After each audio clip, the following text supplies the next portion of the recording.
भारत माता की इनकलाब इनकलाब वंदे वंदे। दिल्ली के कोने कोने से आए हुए मेरे सभी भाइयों बहनों माताओं बुजुर्गों, आप सबको मेरा नमस्कार, सबको मेरा प्रणाम। पूरे दिल्ली से आज इतनी बड़ी संख्या में यहां पे जंतर मंतर पे विरोध प्रदर्शन करने के लिए आप लोग इकट्ठे हुए हैं। लोगों में गुस्सा है, लोग दुखी हैं। किस बात से दुखी हैं? केंद्र की भाजपा सरकार ने संसद में अभी 3 दिन पहले एक कानून लेके आए हैं। उस कानून में लिखा है, एक बात तो लिखी है कि अब से दिल्ली सरकार का मतलब होगा एलजी। उस कानून में लिखा है कि अब से दिल्ली सरकार का मतलब होगा एलजी। तो भाई साहब फिर हमारा क्या मतलब होगा? फिर जनता का क्या मतलब होगा? फिर आपका क्या मतलब होगा? फिर देश की जनता का क्या मतलब होगा? अगर दिल्ली सरकार का मतलब एलजी होगा तो दिल्ली की जनता कहां जाएगी? दिल्ली की जनता की चलेगी नहीं चलेगी? मुख्यमंत्री कहां जाएगा? फिर चुनाव क्यों कराए थे? फिर चुनाव क्यों कराए थे? जनता लाइन में क्यों लगी थी? जनता ने वोट क्यों दिया था? जनता के वोट का कोई मतलब नहीं बचा। जनता के चुनाव का कोई मतलब नहीं बचा। जनता की सरकार का कोई मतलब नहीं बचा। जनता ने 70 में से 62 सीट दी, उसका कोई मतलब नहीं बचा। अगर दिल्ली सरकार का मतलब एलजी होगा तो फिर तो जनता के साथ तो धोखा हो गया भाई साहब, ये तो गलत हो गया। दूसरा, इस कानून में लिखा है कि अब सारी फाइलें दिल्ली सरकार की सारी फाइलें एलजी के पास जाया करेंगे। भाई साहब, जब हमारी सरकार बनी थी सारी फाइलें एलजी के पास जाया करती थी। 2018 में सुप्रीम कोर्ट ने आदेश दिया कि भाई दिल्ली में चुनी हुई सरकार है, चुनी हुई सरकार के पास पावर होनी चाहिए, देश जनतंत्र है। सुप्रीम कोर्ट ने बोला कि भारत जनतंत्र है, जनतंत्र में जनता मालिक होती है, जनता का शासन होता है, जनता जिस सरकार को चुनती है सारी शक्तियां उसके पास होनी चाहिए, सुप्रीम कोर्ट ने बोला। सुप्रीम कोर्ट ने कहा कि कोई भी फाइल एलजी के पास अब नहीं जाया करेगी। ये मैं नहीं कह रहा भाई साहब, ऑर्डर में लिखा हुआ है, सुप्रीम कोर्ट में लिखा है, ऑर्डर में लिखा है कोई फाइल एलजी के पास नहीं जाया करेगी। अब इन्होंने कानून में लिख दिया सारी फाइलें एलजी के पास जाया करेगी। तो भाई साहब, ये जनता को नहीं मानते, ये सुप्रीम कोर्ट को नहीं मानते, ये जनतंत्र को नहीं मानते, ये संविधान को नहीं मानते। ये तो गलत बात है। गलत बात है नहीं है? ये तो धोखा हो गया अपने साथ। 2015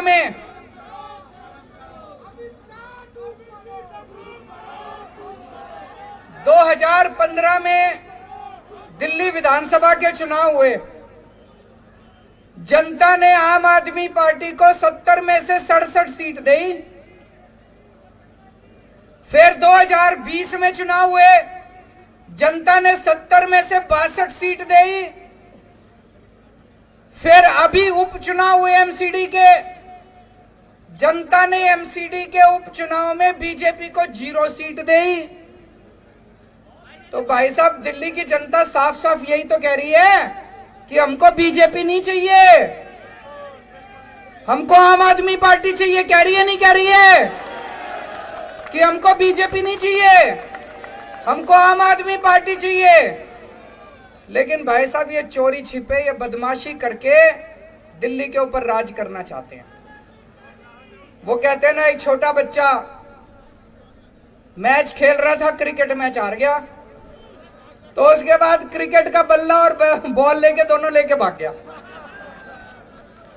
ऐसे ही एक के बाद एक चुनाव हारते जा रहे हैं, लेकिन ये इस तरह से बदमाशी करके दिल्ली के ऊपर राज करना चाहते हैं, जनता का राज खत्म करना चाहते हैं। ये इनका एक तरह से इनका ये पूरे देश के अंदर यही कर रहे हैं। चुनाव कराते हैं, अगर चुनाव में हार जाएं तो दूसरी पार्टियों के एमएलए खरीद लेते हैं और वहां पे सरकार गिरा देते हैं। करते नहीं करते पूरे देश के अंदर? दिल्ली के अंदर आम आदमी पार्टी के ये जितने एमएलए बैठे हैं खरीदे नहीं जा रहे, ये बिक नहीं रहे। कोशिश तो बहुत करी इन्होंने, ये बिक नहीं रहे। तो ये दिल्ली के अंदर जब एमएलए नहीं बिक रहे तो इन्होंने ये कानून लाके दिल्ली के अंदर ये सत्ता खत्म करना चाहते हैं, जनता की सत्ता खत्म करना चाहते हैं। आज पूरे देश के अंदर इस बात की चर्चा हो रही है, दिल्ली के अंदर जो काम हो रहा है, दिल्ली के अंदर शिक्षा के अंदर इतना अच्छा काम हो रहा है नहीं हो रहा है? सरकारी स्कूलों की काया पलट हो गई, प्राइवेट स्कूलों की फीस नहीं बढ़ने दी। इतने शानदार काम दिल्ली के स्कूलों में हो रहे हैं। ये कानून शिक्षा के अच्छे कामों को बंद करने के लिए बनाया गया है। वो नहीं चाहते कि दिल्ली के अंदर अच्छा काम करती रहे आम आदमी पार्टी, क्योंकि दिल्ली के अंदर अच्छा काम हो रहा है तो इनको सूरत के अंदर इनको तकलीफ हो रही है, कर्नाटक के अंदर इनको तकलीफ हो रही है। देश के अंदर जहां जहां भी पंचायतों के और नगर निगम के चुनाव हो रहे हैं, आम आदमी पार्टी की धीरे धीरे सीटें आनी चालू हो गई। अब उत्तर प्रदेश के अंदर लोग कह रहे हैं कि हमें भी फ्री बिजली चाहिए, गुजरात के अंदर लोग कह रहे हैं हमें भी फ्री बिजली चाहिए। अब हिमाचल प्रदेश के अंदर, पंजाब के अंदर, हरियाणा के अंदर हर जगह लोग कह रहे हैं हमें भी फ्री बिजली चाहिए। मैं इनसे कहना चाहता हूं कि दिल्ली के अंदर अच्छा काम हो रहा है, इस अच्छे काम को नहीं रोकना चाहिए। गलत बात है, तुम भी अच्छा काम करके दिखाओ। कंपटीशन तो अच्छे काम का होना चाहिए।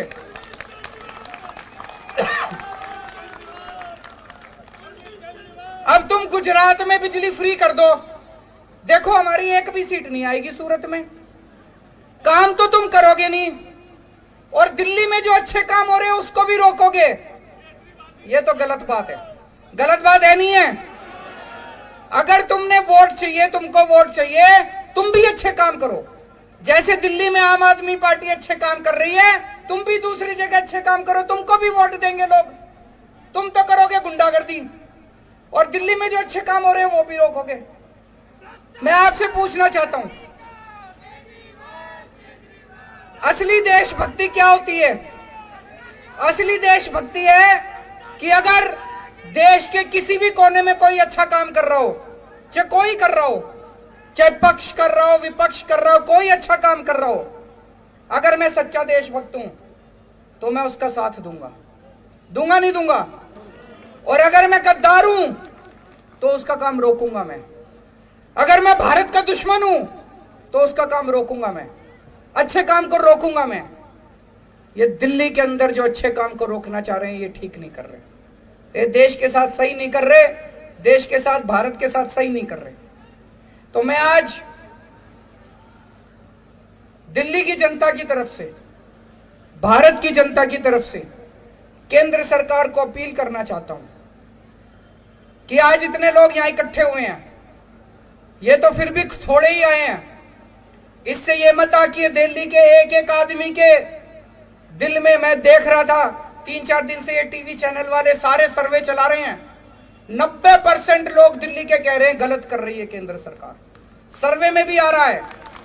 मैंने देखा कुछ पत्रकार सड़क के ऊपर अपना कैमरा लेके घूम रहे थे, सबसे पूछ रहे थे, हाँ भाई दिल्ली सरकार किसको चलानी चाहिए, केजरीवाल को चलानी चाहिए कि केंद्र सरकार को?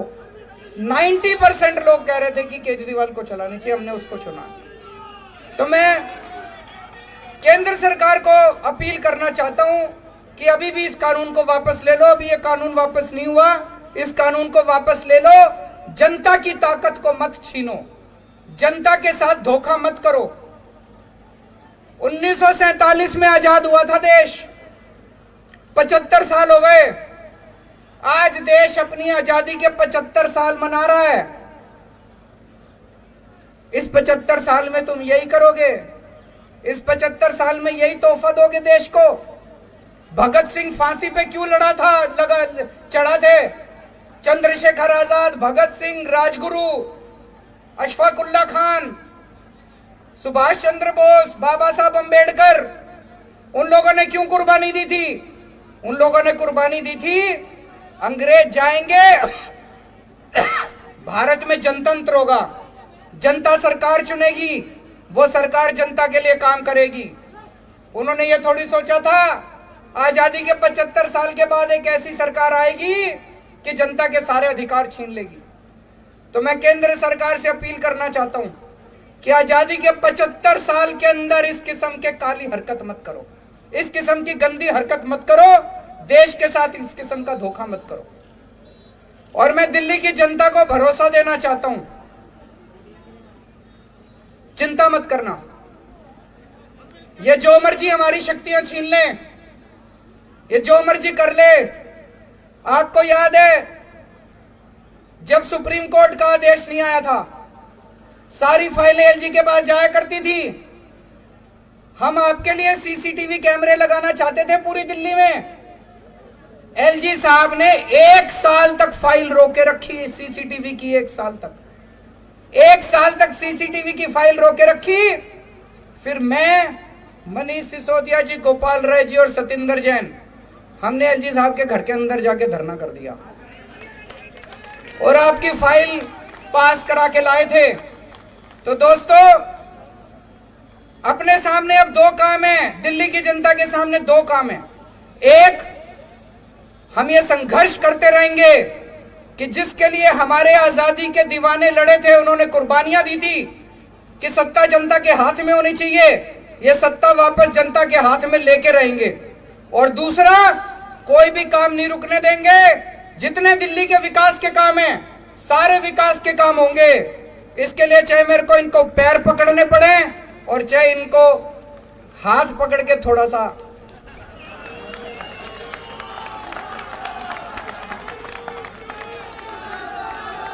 काम नहीं रुकने दूंगा। आपके सारे काम होंगे। दिल्ली की जनता के लिए कुछ भी करेंगे, चाहे पैर पकड़ने पड़े, गिड़गिड़ाना पड़े, चाहे कुछ भी करना पड़े, सब करेंगे। आपके काम नहीं रुकने देंगे। लेकिन जो इन्होंने जनता की ताकत छीनी है, वो वाली ताकत भी वापस लेके रहेंगे। भारत माता